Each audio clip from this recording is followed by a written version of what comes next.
In this video, I'm gonna teach you a very useful guide on how to install Google Docs as an application and how to pin it to the taskbar here in your Windows 11 PC or laptop.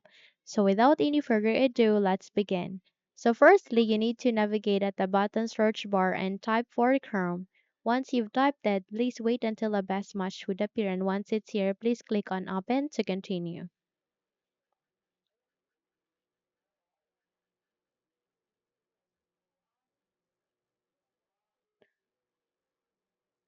In a few moments, you would be able to bring up the Google Chrome.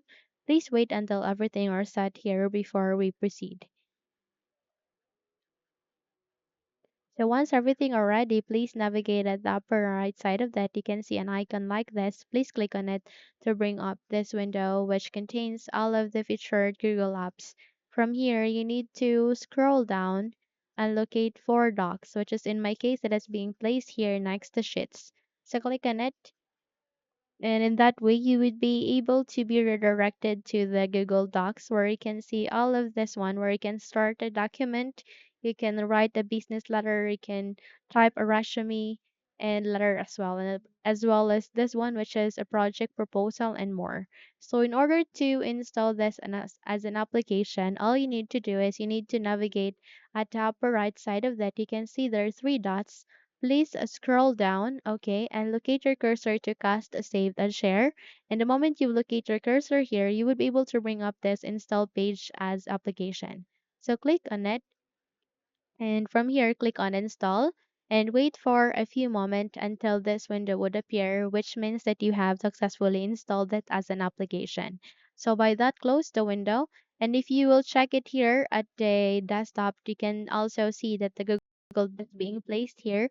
And this is the way on how to pin the docs to the taskbar. You can simply click on yes here if your window would notify you, or you can simply make a right click to that Google Docs. Okay. And from here, please scroll down to navigate to show more options and wait until a new window which contains the list would appear. So click on this pin to taskbar, and in that way you would be able to pin that here to the taskbar. Okay, so close this notification and you're good to go. Now, if you think this video helped you a lot, then please don't forget to subscribe. Hit the like button as well as the bell icon to be updated for more tutorials like this. Thank you for watching this video and have a good day, everyone.